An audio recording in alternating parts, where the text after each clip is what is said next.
Revenge movies are nothing new, but few franchises have built an entire identity around making audiences wildly uncomfortable and then daring them to look away.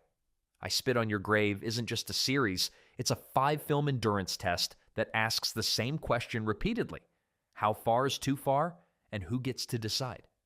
Across 4 decades, reboots, sequels, and one truly unexpected legacy continuation, the franchise keeps circling the same themes of assault, revenge, justice, and exploitation. So today we're breaking down what really happened in every I Spit on Your Grave movie. The plot, the patterns, the payback, and yes, the parts that had critics clutching their pearls. 1. I Spit on Your Grave, 1978. The original film introduces us to Jennifer Hills, a short story writer who rents a quiet cottage in rural Connecticut to work on her first novel. She's independent, self-sufficient, and minding her own business, which, according to this movie, is a direct threat to the fragile ecosystem of small-town masculinity. Almost immediately, she attracts the attention of 4 local men: Johnny, the gas station manager, Stanley and Andy, 2 unemployed drifters with too much free time and not enough supervision, and Matthew, a socially isolated young man who falls in with the group. Matthew delivers groceries to Jennifer and reports back to the others like he's submitting field research. Stanley and Andy escalate from creepy boat drive-bys to full nighttime prowling. Eventually, the men attack Jennifer while she's out on the river. What follows is a prolonged and deeply disturbing assault sequence that became the film's defining controversy. The movie doesn't cut away or soften the edges. It lingers, which some argue is meant to confront the audience with the brutality of sexual violence, and others argue is exploitation dressed up as commentary. The debate started in 1978 and honestly never ended. The assault reveals something grotesque. The men orchestrated the attack partly so Matthew could lose his virginity. He hesitates at first, but eventually participates under pressure from the others. After destroying Jennifer's manuscript, because symbolic humiliation wasn't subtle enough, they leave her for dead. Johnny orders Matthew to kill her to eliminate the witness. Matthew can't go through with it, fakes the murder, and the men walk away assuming the problem solved itself. It didn't. Jennifer survives, and this is where the movie pivots hard into its second half: calculated revenge. Over the next several days, she pieces herself back together, physically and mentally, even stopping by a church to seek forgiveness for what she's planning. She starts with Matthew, luring him back to the cabin under the guise of intimacy before hanging him and disposing of his body in the lake. Then, she targets Johnny. In what might be one of the most infamous revenge scenes in grindhouse history, she seduces him, disarms him psychologically, and kills him in a moment of brutal irony that flips his earlier entitlement on its head. It's methodical, personal, and designed to make a statement. Finally, Stanley and Andy come looking for answers. What follows is a violent confrontation on the water. Jennifer outmaneuvers them, kills Andy with an axe, and dispatches Stanley with the boat's motor in a scene that's as symbolic as it is gruesome. The last image leaves her alone on the lake, vengeance complete and justice served, depending on your definition of justice. The running theme here is stark: extreme cruelty answered with equally extreme retaliation. The film offers no legal system, no rescue, no moral gray area. It presents revenge as the only available currency. Whether that's empowering or exploitative has fueled arguments for decades. Just when you think this controversial relic of the late 70s would remain a one-off shock piece, over 30 years later, Hollywood decided, what if we did the same story, but with bigger production value, nastier traps, and absolutely zero chill? Next up, the 2010 remake, 2, I Spit on Your Grave, 2010. This time, Jennifer Hills is still a novelist from New York, but instead of rural Connecticut, she heads to Louisiana. The premise is familiar: isolated cabin, lingering stares from local men, and a gas station attendant named Johnny whose fragile ego simply cannot survive mild rejection.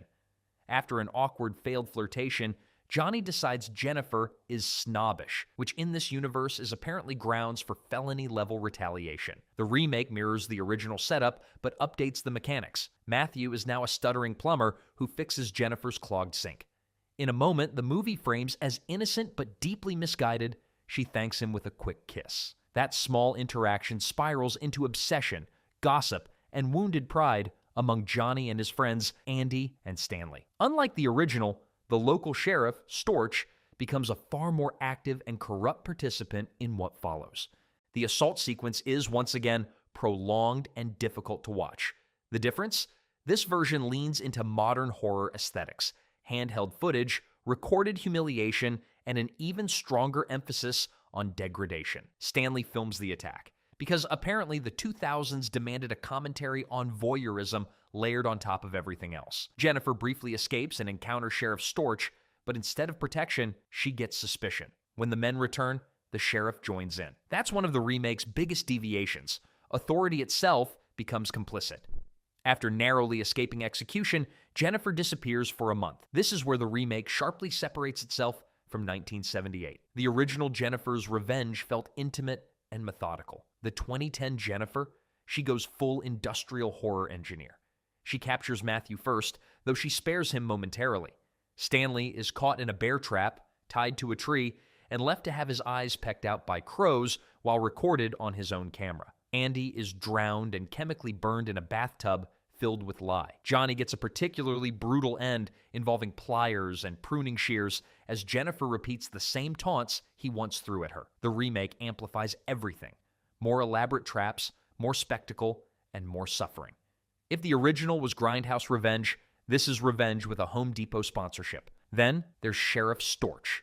In the film's most shocking escalation, Jennifer orchestrates a trap involving the sheriff, his own shotgun, and a string tied to Matthew's wrist. When Matthew wakes up and moves, the gun fires, killing both men in one devastating chain reaction. It's grotesque, symbolic, and deliberately excessive. The remake doesn't just remove faith in the justice system, it obliterates it. The running theme remains the same. Brutal violence answered with brutal vengeance, but the tone shifts. Where the 1978 film felt raw and confrontational, the 2010 version feels engineered and mechanical in its cruelty. It trades ambiguous art house discomfort for polished, calculated retribution. Whether that makes it more empowering or just more sadistic depends entirely on the viewer. If you thought the franchise would stop at remaking the same story twice, it didn't. Instead of rebooting again, the next installment decided to ask, what happens when revenge doesn't end after one movie? Next up, I Spit on Your Grave 2, where the formula changes, but the suffering absolutely does not.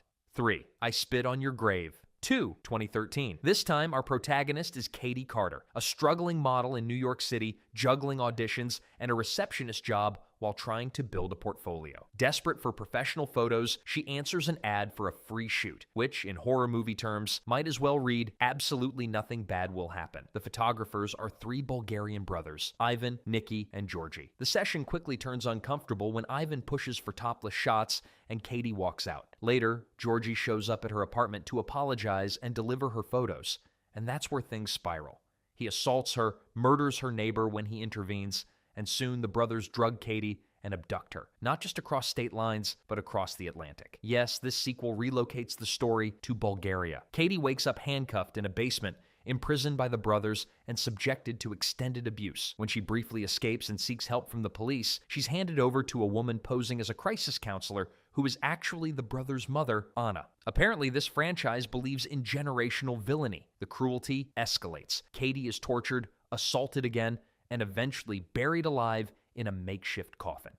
In one of the film's more symbolic twists, the coffin collapses into a sewer system below, allowing her to survive. It's grim biblical imagery, descent, rebirth, resurrection, and the movie leans into it hard. She crawls through filth, finds refuge in a church, and is aided by a compassionate priest named Dimov. When he later reads the passage, "Vengeance is mine," he realizes Katie has chosen a different interpretation. Unlike the previous films, this sequel introduces a genuine moral counterpoint. Detective Kirill and Father Dimov both try to persuade Katie to seek legal justice instead of revenge. It's the first time the franchise even pretends that institutional justice might be an option. Katie, however, has other plans.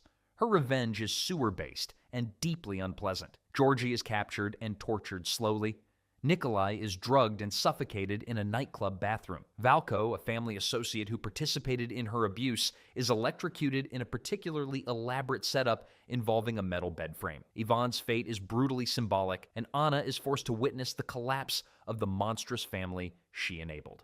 In a final confrontation, Detective Kirill intervenes before Katie can be killed, and Anna is arrested. The rare instance in this series where someone faces legal consequences. Katie ultimately seeks refuge at the U.S. Embassy, leaving behind a literal underground graveyard of vengeance. The running theme remains revenge as catharsis, but Part 2 adds something new: cycles of violence. Anna herself was once a victim, and instead of breaking the pattern, she perpetuated it. The film suggests that trauma can either transform you or replicate itself. Just when the franchise seems to be inching toward commentary about healing versus vengeance, the next installment asks a bold question. What if the original survivor came back and discovered revenge doesn't fix everything? Next up, I Spit on Your Grave 3. Vengeance is Mine. 4. I Spit on Your Grave. 3. Vengeance is Mine, 2015. Ignoring the remake timeline entirely, this sequel follows the original 1978 Jennifer years after her assault and retaliation. She avoided conviction, relocated to Los Angeles, and now lives under the name Angela. Instead of writing novels, she works at a sexual assault helpline and attends group therapy. On paper, this sounds like a healing arc. In practice, it's more like trauma simmering at a low boil. Angela is guarded, distrustful, and visibly scarred by her past. She struggles to differentiate between genuinely kind men and potential threats, including a coworker named Matthew who seems harmless, but in this franchise, that's never reassuring. In group counseling, she bonds with Marla, another survivor with a similarly bleak outlook on the justice system. Together, they begin quietly targeting alleged abusers who slip through legal cracks. It's vigilante justice in a support group wrapper. Then, Marla dies under suspicious circumstances, and no one is held accountable. Detective McDellin investigates, but like most authority figures in this series, he delivers frustration instead of closure. This becomes the tipping point. If the system won't protect survivors, Angela decides she will. What makes Part 3 different is its focus on aftermath and psychology. The earlier films treated revenge as a contained event, trauma in, vengeance out. Here, revenge becomes compulsive. Angela begins stalking and killing men accused of assault. Marla's estranged boyfriend is first, then the abusive stepfather of a teen from her group. The pattern is less elaborate trap building and more cold, methodical execution. The film complicates things with Oscar, the only male member of the support group whose daughter died by suicide after being assaulted. When Angela attempts to kill the man responsible, she's overpowered and police intervene. The authorities now suspect her, and they reveal they know her true identity. Just as it seems she'll finally face consequences, Oscar publicly confesses to the murders and dies, effectively martyring himself to protect her. It's tragic, messy, and morally tangled. Angela is released but spirals further. She begins baiting random men, unable to separate predator from possibility. In a red dress meant to lure danger, she nearly commits another killing before Detective McDellin shoots and arrests her. The twist? She's already served time for attempted murder, not the actual killings due to lack of evidence. The final scenes blur reality and fantasy. Angela imagines killing fellow inmates and her therapist, only for it to be revealed as a daydream. The revenge cycle hasn't ended. It's metastasized. The running theme here shifts from justice to obsession. Revenge no longer restores balance. It corrodes it. If the earlier films asked whether vengeance could empower, Part 3 suggests it might also consume. And just when you think the series might finally close Jennifer's chapter, it resurrects the past once more. Last up, I Spit on Your Grave, Deja Vu.